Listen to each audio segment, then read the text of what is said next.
Today on the Frontline Health podcast. Yeah, I think it makes sense. Anytime we try to make things that are similar to nature and make them fake, it's not going to be great for us. We know that the sun, when you get too much of it at an intense level, is not necessarily great for us, but it brings a lot of benefit. And you need to have exposure to the sun, but in doses instead of getting burned and doing things a little over the top when it comes to that. So, Hello, and welcome back to another episode of the Frontline Health podcast by Centurion Health, where we share health news, tips, and insights to help you take ownership of your health. My name is Evan Patrick. With me, Troy Duell, founder and CEO of Centurion Health. We're bringing you another round of health headline highlights to get us started off with the new year, the latest news in health. Troy, how's it going today? good, Evan. How are you? I'm doing really well. Had a great Christmas, as I understand you did as well with the family. Absolutely. Always too short, but a good time, and certainly a lot of headlines regarding health in the last month that excited to go over. Yeah, to start with, one of those things that people may be thinking about after having all of those holiday get-togethers, giving lots of hugs and kisses with extended family, traveling from all over the country. Our first headline, as new flu variant spreads in US, researchers unsure if more severe than usual.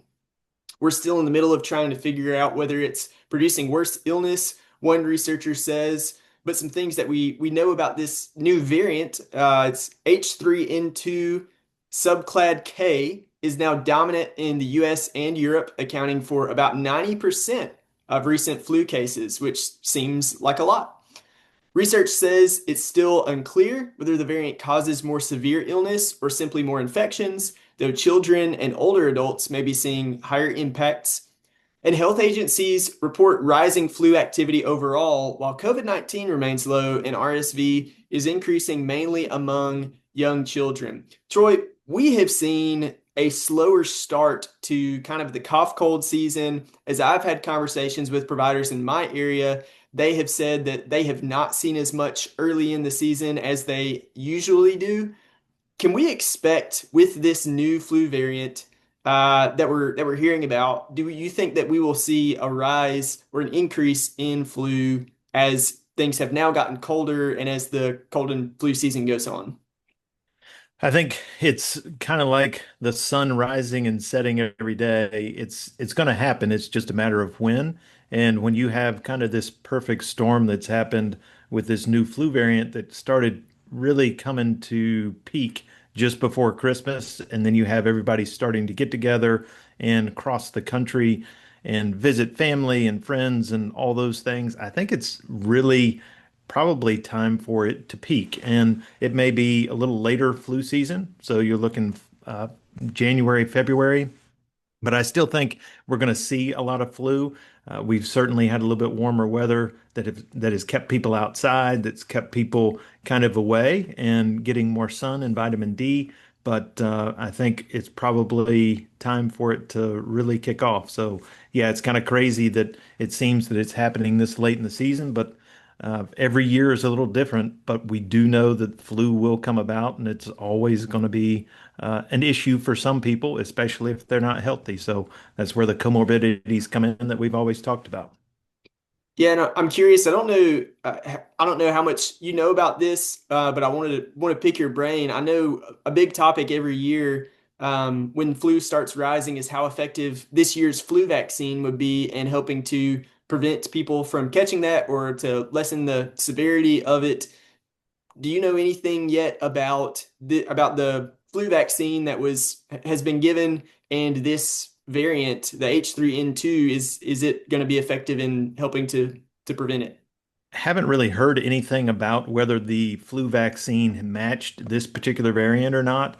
So I have not seen any articles saying one way or the other, and it usually takes a little bit of time for the season to get past itself to know how effective that vaccine was. But I mean, it's like everything. It's kind of a crapshoot when you're just rolling the dice and trying to figure out which variant might be out there. And it seems like maybe they found it, and then they could possibly come up with some vaccine that helps. But Always, in my mind, the best case scenario for all of us is to stay healthy, stay hydrated, eat the right foods, and exercise, and you're going to do a much better job of keeping the flu or any other viral infection at bay if you do those things. So that's what I always like to uh, point us back to anyway, to try to take ownership of our health and not rely on a vaccine if at all possible. Which takes us kind of into the other headlines this month. There were two headlines. The first said CDC stops recommending hepatitis B vaccine for all newborns. The agency adopted advice from its vaccine advisory panel, and basically they suggested that no longer having the routine hepatitis B vaccine at birth for all newborns. Instead, they advise vaccination within 24 hours if the newborn was born to a mother who had hepatitis B, or they didn't know the status, or maybe they were a heavy drug user and the likelihood of hepatitis B is there for them. For babies born to mothers who test negative, the CDC now says parents and clinicians should weigh the risk and benefits with vaccination and start no earlier than 2 months of age. I think previously they would get it within 24 hours of birth. So this is pushing it out just a little bit longer to give the baby some time to develop their immune system and make sure nothing happens. But it's kind of an interesting topic and something that is a hotbed political issue right now. But really, if we continue to lean on the science, I think we can find a good place and ultimately allow you and me and anybody else to make those decisions on their own. The follow-up headline to that was why the CDC stopped recommending hepatitis B vaccination for most newborns. Most pregnant women, the subtitle was most pregnant women test negative for hepatitis B. So again, just talking about how the CDC stopped advising it. And what they found was that perinatal transmission risk is limited to about 0.5% of pregnancies.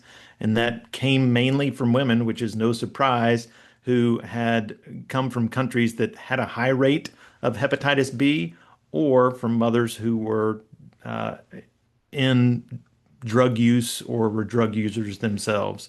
So that's really the idea behind it. There just wasn't much of a risk unless you came from a mom who was doing drugs or from a country that had a lot of hepatitis B. So it seems like a smart move to me why we would give everybody this vaccine when you're talking about 0.5% chance that somebody might have hepatitis B when they're born. So, does that affect the way you or your wife are going to think about taking vaccines or giving vaccines to your kids? I received a stocking stuffer at Christmas this year that's a button that says "Yes, dear," and so I might be pressing that some. No, but in all seriousness, this is such an interesting topic for parents to be considering. My wife has a great deal more knowledge about this than I do. She's a medical doctor. We actually did have an interesting conversation about this topic recently, as it's been in the news. I think the challenge is for her specifically, she works with a lot of high risk patient populations where you don't always know, is this person being honest about using drugs? Is this person being honest about their sexual partners and history and that kind of thing? And so in those certain populations that I think a lot of doctors see a lot, it is hard for them to want to not do it just to be safe. But for us personally as individuals, and for a lot of people who are really taking ownership of their health and staying on top of things, they know that they and their partner have been faithful to each other. They know they're not using drugs. I totally agree. To me, it doesn't seem like it would be necessary, and it seems like there's a lot of people that fall into that category. And I think this is really an opportunity once again for us to get away from blanket approaches and to get back to kind of individualized choices, informed consent, and that kind of thing. Yeah, and if there's any potential for that vaccine to cause an issue for the child, and you're talking about 0.5% of those cases really leading to the need for the vaccine, It seems to me that the screening would then become the most important piece if they're in a high risk area. And Hmm. all you have to do is test to see if the mother has hepatitis B. If they do, then you can give them the vaccine if you think they're in a high risk uh, potential of having hepatitis B. So it seems easy to me, but for whatever reason, we like to make it harder than it should be when it comes to a lot of things. Absolutely, and definitely excited to see what we continue learning as there's more and more research into the hepatitis B vaccination and everything else that our current administration is seeking to uncover. That's right. Our next health headline, this one kind of hits home to me. Tanning beds nearly triple risk of melanoma study. So before we get into this one, Troy, I will share with you. I know you've had experiences like this as well. I had my first spot cut off of my skin when I was 13 years old from sun exposure. My dermatologist was worried that it could have been, or actually my pediatrician at the time was concerned that it could have been melanoma. Went to the dermatologist, they cut it off, and my dermatologist told me, basically scared me straight, told me this very thing that tanning beds, I think she said at the time, quadruple your risk of getting melanoma. And so I have been scared straight from a young age not to do this. Never really had a desire to, anyways. I've just accepted the fact that I am a pasty white boy. But maybe there's are some others out there who need to hear this, who need to know that tanning beds are really bad for you, and can significantly increase your risk. The subheading of this article actually says indoor tanning must be made illegal at the very least for minors, said one of the study authors. That's a very strong statement. A large peer-reviewed study found that tanning bed use is associated with a nearly threefold increase in melanoma risk, with 5.1% of users developing melanoma compared with 2.1% of non-users. Researchers showed that indoor tanning causes widespread DNA mutations in melanocytes across much of the body, not just sun-exposed areas, undermining claims that tanning beds are safer than natural sunlight. And then the study authors and health authorities say the findings support stricter regulation, including banning tanning beds for minors and adding strong warning labels as the World Health Organization classifies tanning beds as a top level carcinogen. I mean, this really makes sense to me, Troy. Anything that has that great of a risk of causing cancer should probably be restricted, especially to minors. And if people want to make that decision as adults, then that is their prerogative. But what are your thoughts on this? Yeah, I mean, I'm gonna have to wrap up my Christmas present and send it back now, which is a little disappointing. That big tanning bed that I just got, but Oh, did you really? just not just kidding. No tanning bed for me. This guy, as you said, is just as pasty white. And I've come to terms with that. But yeah, I think it makes sense. Anytime we try to make things um, that are similar to nature and make them fake, it's not going to be great for us. We know that the sun, when you get too much of it at an intense level, is not necessarily great for us, but it brings a lot of benefit. And you need to have exposure to the sun, but in doses instead of getting burned and doing things a little over the top when it comes to that. So, not real surprising because I think we've heard it plenty of times before. At least I have, because I've been to plenty of dermatologists about my skin and taking off different spots. So not too surprising, unfortunately, when it comes to that. So no easy way to get that. But along those lines, our final health headline for the month, you've got tanning beds. Well, this one's all about medical cannabis, which is another thing that seems to be catching more attention and getting more popular. But this headline says review finds scant evidence of benefit for medical cannabis. I think that's probably going to come as a surprise for a lot of people. But the subheadline says patients deserve honest conversations about what the science does and doesn't tell us about medical cannabis, an author said. So they reviewed more than 120 studies and they found little evidence that supported medical cannabis for most conditions, including insomnia, uh, even though it seems to have the FDA approved indication for that very thing, which is kind of unsettling for us. Researchers said evidence was sufficient only for limited uses, such as treating chemotherapy, related nausea and vomiting. And then most of the other claims that you get with medical marijuana doesn't really have strong scientific support. And what they were talking about and really wanting was just honest debate over medical marijuana and getting greater clarity over the benefits and the risk of using it, which I think is what we're all about as a podcast and as a company, is just letting the evidence come out there, good or bad, and allowing people to make the decision themselves. What are your thoughts on the medical cannabis side of things and this data that's come out? Was it shocking to you at all? It is a little bit shocking. I think for me, it's because I have heard so much support and so many people beating the drum for making medical marijuana, medical cannabis more available to people who need it and kind of dropping the stigma of that because people use it for recreational purposes. But you're absolutely right. Even with things like this, people want to say, this is the magic bullet, and as we know, there are none. And so I think it's very important for people to not just buy into the hype of kind of the movement to make it more available without understanding how much it's actually going to be able to help and what exactly it's going to be able to help with.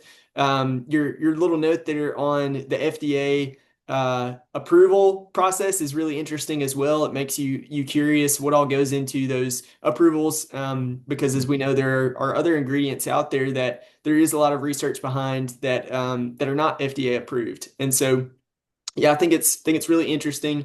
And what I think about a lot with this headline and the prior headline is a lot of the health trends that we see for Gen Z, and the choices that they're making. The tanning beds one, I think a lot of Gen Z is very conscious of their skincare, and they, like my wife, for example, wears sunscreen every single day, and a lot of people do that now.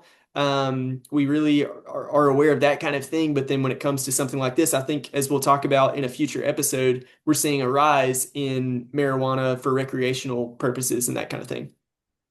For sure. I think you hit the nail on the head with that summary and your thoughts on it. So definitely something that as it begins to gain even more popularity, I think it's something we have to keep our eyes on and keep watch over, because there's going to be more and more evidence of both the good and the bad that comes out with it, and we need to stay on top of it. Well, this has been a great episode of Health Headline Highlights for January of 2026 to get the year started. Thank you so much for listening. As always, we encourage you go out and take ownership of your health in the new year, because you are your best health advocate. If you enjoyed what you heard today on the podcast, please consider leaving us a review. We would love to hear your feedback and connect with you further. You can also follow us on Instagram, X, TikTok, and YouTube. And for safe, effective, and affordable health and wellness products made in the USA, visit www.centurion.health. Thanks for listening. We'll see you next time.